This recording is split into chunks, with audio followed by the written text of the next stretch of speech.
Hello, loves. Hello, hello. Hills here from the Blue Flame. How are we doing? We have come through the Algol Gateway. We are traveling through the Alcyon Gateway, and we have officially entered Gemini season. Now, the sun has come into Gemini.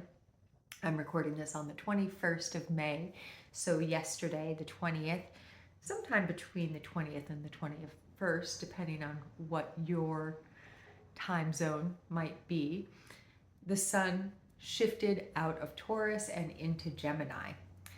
Today we are going to talk a little bit about Gemini season, in particular the Sagittarius Full Moon, which is sun in Gemini, moon in Sagittarius, which is happening on the 23rd of May, maybe on the 24th, depending on where you live. But we are also going to talk about the energy of Gemini more generally, because we are currently shifting out of Taurus energy. We have just had a lot of planets passing through, and we still have some passing through that fixed energy of Taurus. And as the sun moves into mutable Gemini, Sedna just did a couple of weeks ago, you may remember,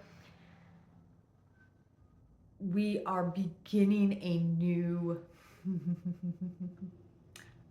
phase. We're entering a new plane or realm. And Gemini energy is very expressive. It is represented by the twins. The symbol for Gemini looks like the Roman number 2. And part of this energy that we could feel into, I'm going to bring us into that Roman number 2. It is 2 pillars with connectors on either side, at the top and the bottom. One of the ways that we can feel this is the energetic channel that runs through our system, kind of coming into a cycling. There's like closed loop energy of it when we have that top and bottom, right? So when we think about the way we've operated our mental plane over the last few thousand years, maybe, it has been a bit closed loop. When we think about going to sleep at night and all of a sudden our mind starts spinning and we can't get to sleep, it's because we're cycling through so much information. Maybe we're cycling through our day, or something that we said to someone and we're wondering, wait, was that taken out of context? Was that really what I meant? And we let our brains kind of chew on it like so much fat, right? Part of what I'm feeling anyways, as we're moving into more Gemini energy, is that we're going to be gifted an opportunity to chew the fat a little bit, to kind of excavate those old trauma loop patterns, those anxiety loops that we go into with our mental plane, because part of what we're trying to do in this new evolutionary field is bring a more ease-filled connection between our mental and emotional planes, Now, let's start with the Sagittarius full moon, because this is going to help us come into this energy a bit more. So on the 23rd, as I said, of May, the sun at 2 degrees of Gemini will be directly across from the moon at 2 degrees of Sagittarius. Now, we're going to begin with the sun here because we're in Gemini energy, and connect a trine, a grand air trine. The Sun in Gemini, retrograde Pluto in Aquarius, and the supergalactic center in Libra. These are all at 2 degrees of their respective air signs. So this is an exact grand air trine. Now, trines in general are related to gifts. A grand trine, like the Gemini symbol that we were just talking about, is a closed loop. So a lot of times, if I'm looking at your natal chart, what we'll see is that this is a set of gifts. This is a gift that you carry within you so innately that you don't even realize that you're moving the energy in that way until somebody outside the closed loop system points it out, and then you're like, oh, and then you can start to consciously work with it. So when we have this grand air trine with Pluto retrograde, with the Sun casting that bright light into the depths of our shadows, and that's also what a full moon is about, right?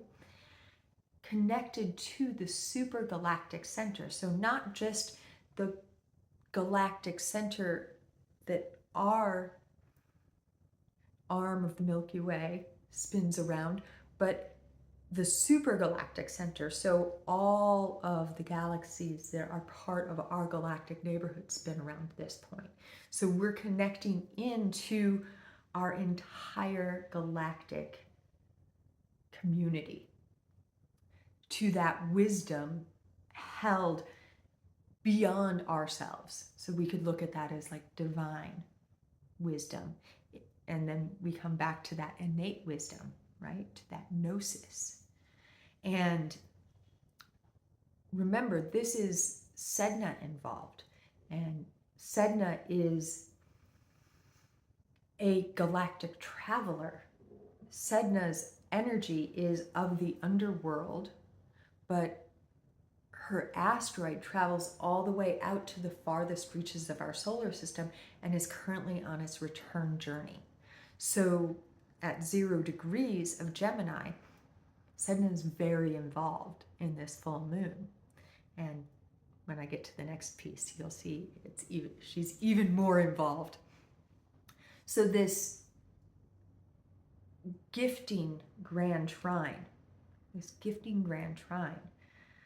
is helping us, and because Pluto's moving retrograde, helping us get internal and find those gifts, to allow those gifts to be revealed to us so that we can begin working them consciously. Part of what we access when we bring consciousness to previously unconscious patterns is an ability to harness that energy, right?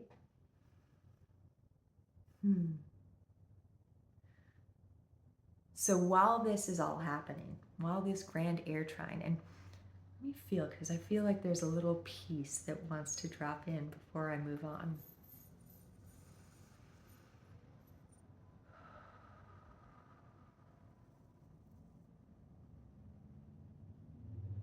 It's important to note that this particular full moon has a lot of excavation energy.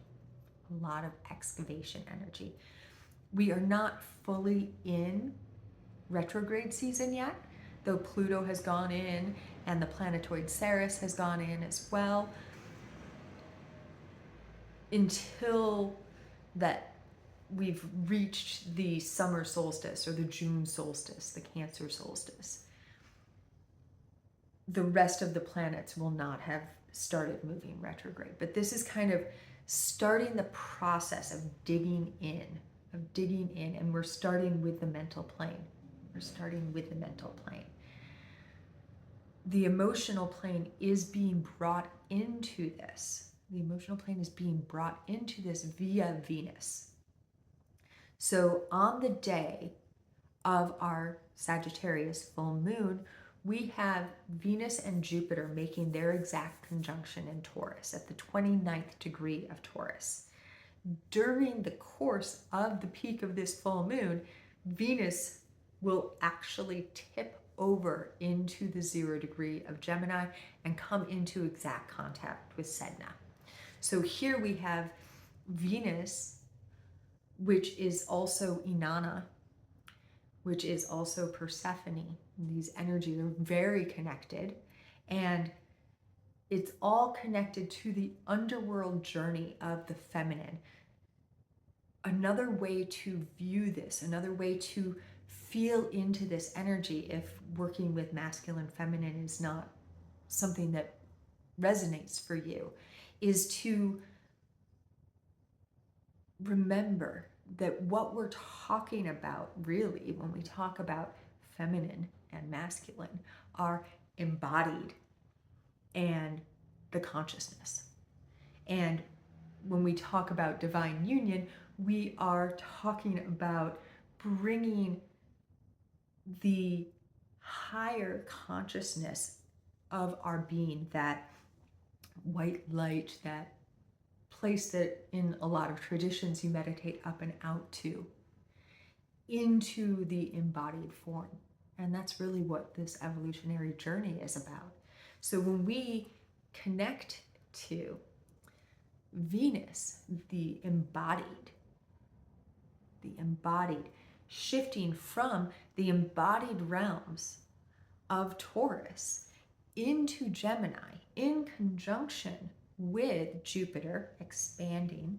Jupiter is also known as Zeus, the benevolent, the watcher of all, the holder of space. Big, big, big energy. Together, they expand our connection to that embodied consciousness. And Sedna, who has been dismembered, fallen to the bottom of the sea, finds herself in wholeness again as all of the sea life becomes her limbs. She remembers that she is part of the all and finds herself able to orbit the entirety to the farthest reaches of the solar system and back in to the depths of the sea.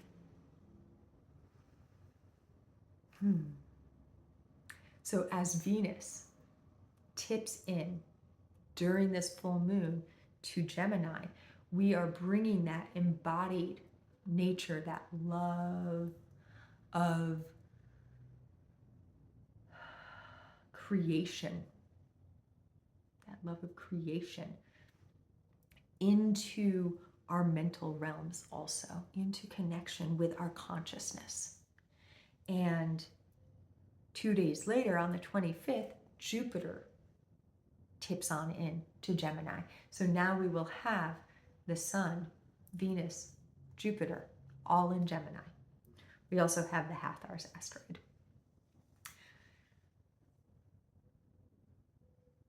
As we continue to move, Mercury and then Mars will come on into Gemini as well. But this is not the only reason that we're really in Gemini season. One of the reasons that I say this is because on the 4th of June, we will find Venus coming into exact conjunction with the Sun. This is something called the Venus Star point, and it templates the energy of an 11-month cycle. So as Venus and the Sun meet in conjunction in Gemini on the 4th of June, 2 days before that new moon in Gemini, in fact, we will begin an 11-month cycle where our embodied state of being, that Venusian energy of manifestation and creation and luxury, of balance. Remember, Venus rules both Taurus and Libra. So all of these energies of relationships and how we relate to the world that are Libran are also connected via this. And remember, that's where the supergalactic center is. So we have this Venusian energy connecting in to the trine, that grand air trine. So she's leaving one of her homes and coming into trine with her other. Would be another way to look at that. Over this 11 months, as the Venus star point, as it's called, travels through Gemini, we will be navigating these Geminian themes of how do I express myself? What does it mean to fully communicate? A couple of videos ago, I shared something that I saw on Instagram that Viola Davis had posted, and it was a meme, and it was this woman sleeping very comfortably, very happily, and it just said, how I sleep knowing I said what I said and I meant it. And how, for me, that really felt like part of the energy that we were navigating, and it still does. When we feel into both this Sagittarius full moon and this 11-month cycle of Gemini energy, part of what we are being given an opportunity to come into contact with is those places where we say things that we actually mean, and then we end up staying up all night cycling through having said it because we're afraid we may have hurt someone's feelings, or they didn't understand what we meant. And when we come into contact with this relational piece, remember the supergalactic center is part of this. How do we relate to the universe around us, to the galactic energies around us, to our universe, our individual universe of family and friends and coworkers and neighbors and all of that? How do we communicate with the universe within us, with our microbiome, with our mast cells, with all of the cells that make up and help us digest our foods and things like that? As we expand out, we expand in also. And we're being gifted this opportunity to contemplate. What does it mean to be in a state of communication with myself first, and then with those in my world, in my universe?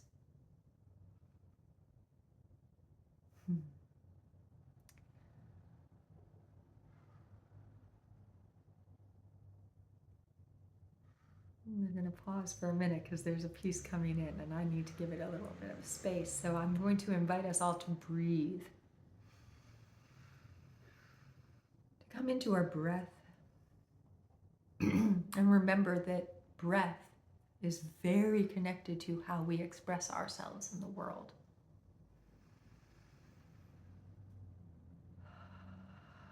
Feel how the air signs are each connected to states of expression, and that it is the movement of air that allows us to express in the world. We speak using the movement of air.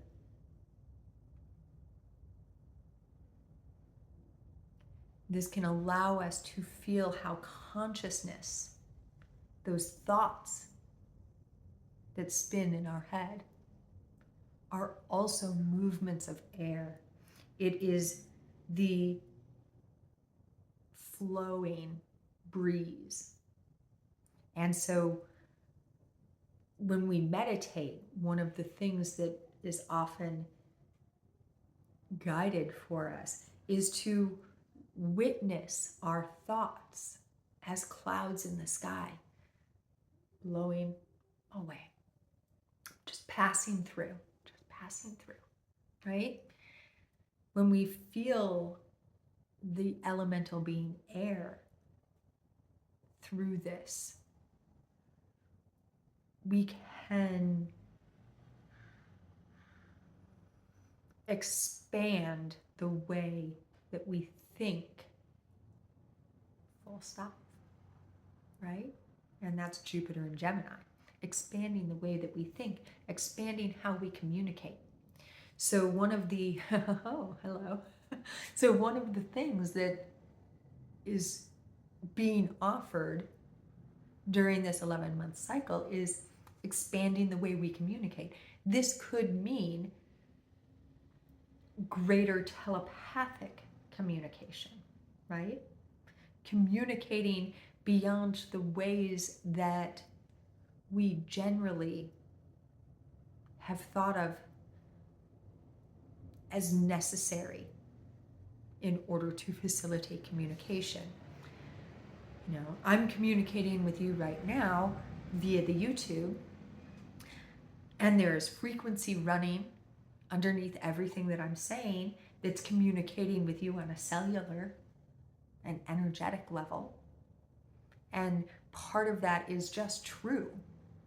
No matter who you're communicating or when you're communicating with them, we are all communicating on multiple levels simultaneously. When you're in conversation with someone and you can feel that they're not being honest with you, you can feel that inside your system, even though the words that they're saying, and they may be a brilliant actor and be able to lie with the best of them, right? The best of them. But you can see, you can feel their mask that they're wearing, the lies that they're telling themselves. And maybe part of this is starting to come into greater contact with the lies that you've been telling yourself, the stories that you've been telling yourself about who you're supposed to be and what you're supposed to be and how you communicate with the world.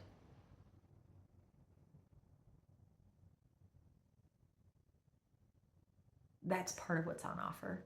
Not just during the Sagittarius full moon, but very much during the Sagittarius full moon, but on the 11 months of this cycle that we're traveling. Interestingly, as we come through this 11-month Venus star point in Gemini cycle, as we move through the Aries equinox in 2025, a couple months later, Uranus finally dips into Gemini. So we are experiencing right now the last year or so of Uranus in Taurus. Even as we are opening up wider to the mutable, changeable, evolving energies of Gemini. Part of this is that it takes longer for things to pass through our dense mattered physicality. So even as fast-acting Uranus slowly moves through Taurus, we are being given all of these new codes, these new ideas, these new ways of thinking and expressing ourselves. And as this continues to birth, Uranus readies to bring those changes in. And Uranus will actually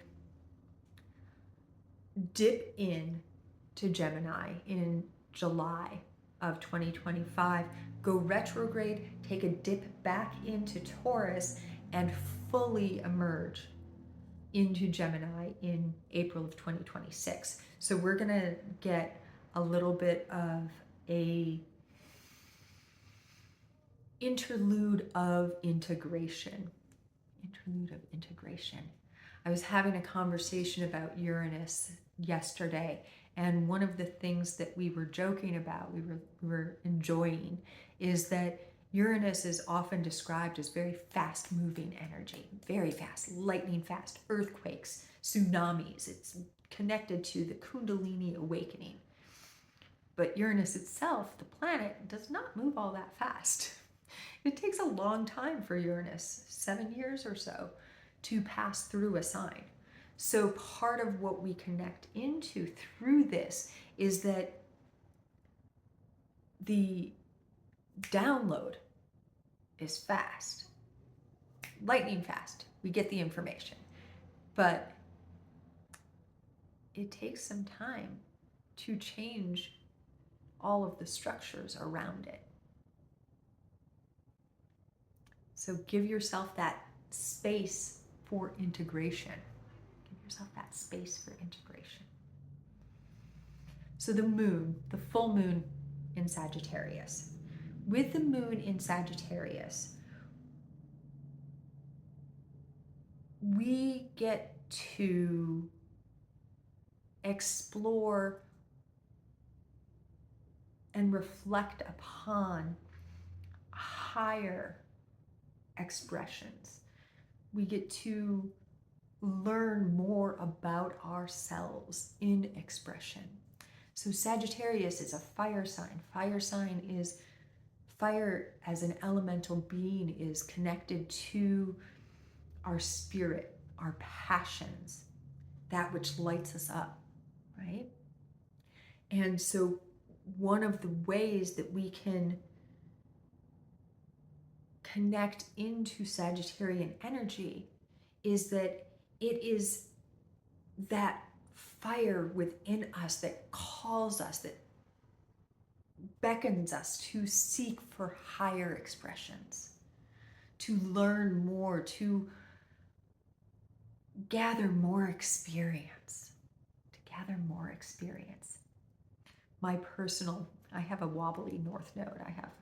My north node is in Sagittarius and also in Scorpio, depending on which node you use. And interestingly, this full moon is directly on my north node, south node wobble. And one of the things that I have often felt about the north node Sagittarius energy is almost a gluttony of experience, right? There is this really strong energy of, wow, that looks amazing. I wonder what that tastes like. I wonder what that feels like. I want to know more about that.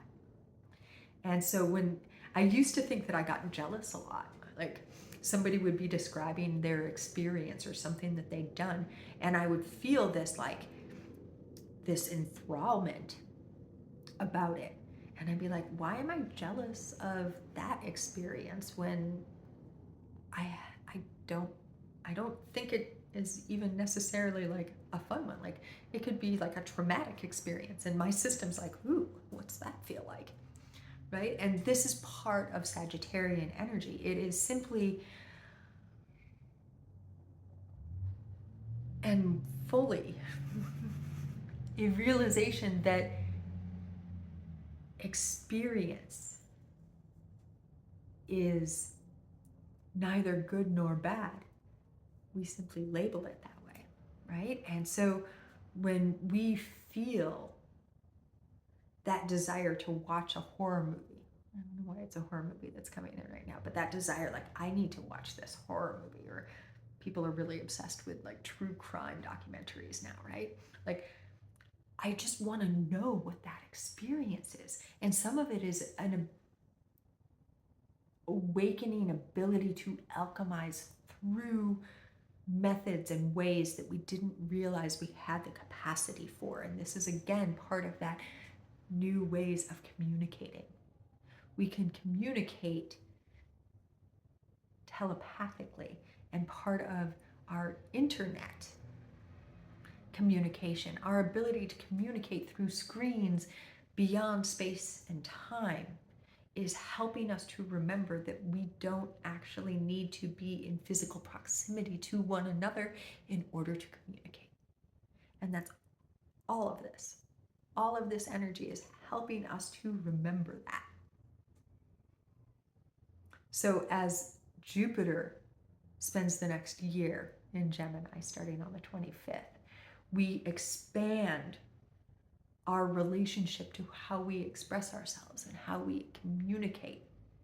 Venus travels through over the next month or two, helping us to embody that. And then Venus star point is the 11-month cycle, really integrating that even as the planet Venus moves on to the other signs, into Cancer and whatnot.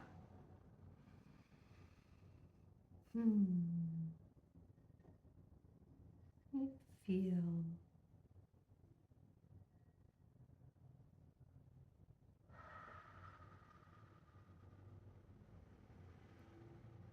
I mentioned the Hathors, and that they are also the asteroid named after the Hathors, or the goddess Hathor, the Egyptian goddess Hathor, or Hathor. They don't really have the ancient Egyptian language. In Gemini, Hathor is at 18 degrees. This is putting this energy, this very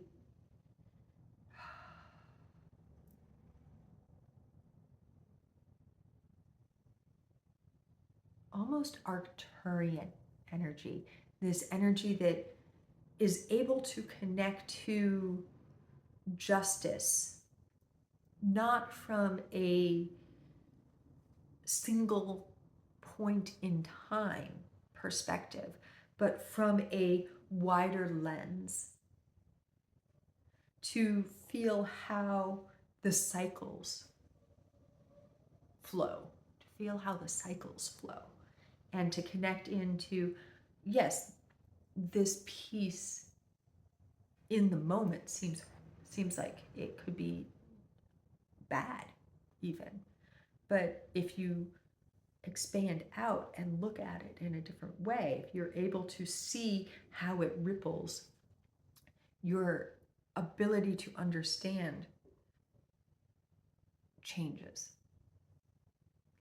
Now, Hathor is making an exact square to Saturn in Pisces.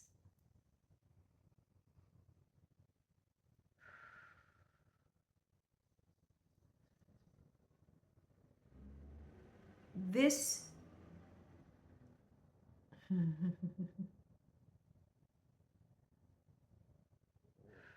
on, there's another piece that wants to drop in. Ah, yes, there it is. This is actually a T-square, because the asteroid named for Sophia, which means wisdom or gnosis, our Gnostic traditions, our Sophia traditions. Sophia is also connected to the tree of life and to embodiment. I feel if we want to, if we're being called to. Yeah, there's a little bit of the Sophia story. Sophia's story is powerfully connected to the formation of Gaia. Sophia and Christos we can understand Christos is Christ consciousness. So the energy that Yeshua connected into, that became Yeshua the Christ, was Christ consciousness embodied. Now, Sophia and Christos are siblings, we could say. And Sophia saw a potential and went to explore it. In this exploration, it said that she got lost. She couldn't find her way back to where Christos was. And in her sadness, in her grief, she created a son for herself. This could be in some ways seen as Soul, our son. This son created the earth. And all of the pain and longing that Sophia had in not being able to get back to Christos was in her sun, which was then brought into the earth. When the sun, sometimes it's called the demigod, in Gnostic tradition it is anyways, when the sun created the earth and Adam and Eve, this pain and longing was all part of the DNA of these beings, of the original human beings. Sophia, in the meantime, had found her way back to Christos. She had found her path back to the light, but never left the humans, never left the earth, never left this place, and implanted consciousness, wisdom, gnosis, within our cellular structure. So when we feel into the energy of Sophia, it is the full potential of our beings. Sophia is currently navigating Virgo, which is the energy of healing and wholeness, coming back together, remembering self, also of purity, virginity, coming into a state of cleanliness.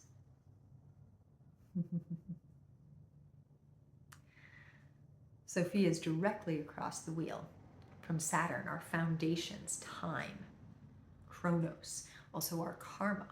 So we are being able to navigate, to clear, if you would, a lot of our old karmic baggage, a lot of our old karmic patterns, to come into a new relationship with them. And then we can connect into the Hathars that are part of this T-square, and we can start to see in a different way. And can you feel how connected all of this is to the energy of this 11-month cycle of Gemini?